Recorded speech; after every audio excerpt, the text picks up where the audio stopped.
আমি Suman, India media ফ্ল্যাশে আপনাদের স্বাগত। আমরা আজকে রয়েছি এমন একটা জায়গায় যেটা কলকাতার প্রথমবার রোবট আনা হয়েছে, রোবটের আবির্ভাব। চলুন দেখে আসি।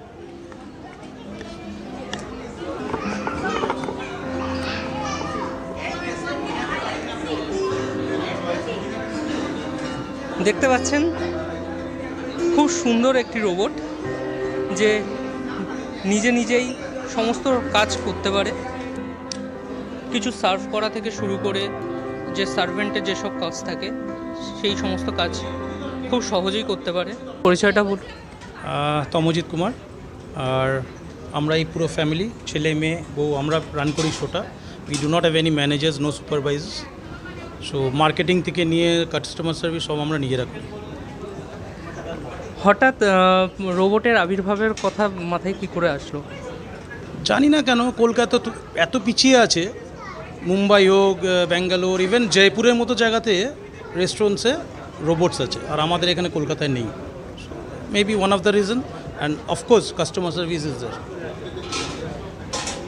এই রোবট পরবর্তী সময়ে আপনি কি চান যে কতটা আপডেটেড আরও হতে পারে, আরও কতটা আপডেট করতে পারে? আমরা এটা একটা এনেছি আপাতত, আরও দুটো আনবো। এরপরে মানে যখন গেস্ট ঢুকবে ফ্রম দ্য রিসেপশন থেকে, সেখান থেকে তাকে সিটিং অবধি এসকর্ট করবে, সেরকম আমাদের প্ল্যানিংস আছে। এই রোবট কি কি করতে পারে? সার্ভিস করতে পারে, আপনার ওয়েস্ট যেগুলো আছে ডাস্টবিনে যেগুলো নিয়ে যাবার সেগুলোকে নিয়ে এসে সরিয়ে দিতে পারে। ডেলিভারি ছাড়া কিছু করতে পারে না, এটা ডেলিভারি রোবট। সেগুলো রোবটের কোনো নাম ভেবেছেন? আপাতত যিনি বানিয়েছেন এসকে রোবোটিক্স, ওনারা কেভিন বলে আপাতত পাঠিয়েছে। Let's be Kevin. দেখা যাক কী দিন, এখনও নাম কিছু করা হয়নি এখন অবধি। আগামী দিনে আরও টোটাল দুটো আসবে, টোটাল 3টে রোবটস থাকবে এখানে।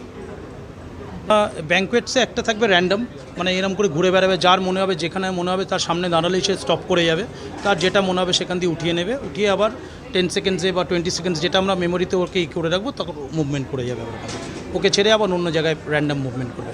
আমাদের ভেঞ্চার্স আসছে, একটা সোদপুরে আসছে, একটা সাউথ ক্যালকাটাতে আসছে। So maybe in the next 1 or 1.5 years will have 2 more banquets and come restaurant in Kolkata.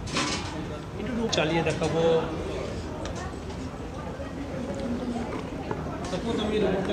একটু পেছনে আসবে। আমি একটা র্যান্ডম মুভমেন্ট করাতে চাই রোবটটাকে, এই ক্রুজিং দিয়ে দিলাম। এবার এই পুরো ম্যাপ, যে ফ্লোরের পুরো ম্যাপটা আছে, এখানে জিপিএস করা আছে, এখানে পুরো মুভমেন্ট করতে থাকবে। এখান দিয়ে পুরো নড়াচড়া করে, যে ওর ইচ্ছা মতন পুরো ফ্লোরের মধ্যে ঘুরে বেড়াবে। আমি এখানে দাঁড়িয়ে থাকলে ও আমাকে বলবে যে আই হ্যাভ ওয়ার্ক, আমাকে সরিয়ে দিন। তারপর ও নিজের মতো নিজের ডাইরেকশন খুঁজবে, করে বেরিয়ে যাবে।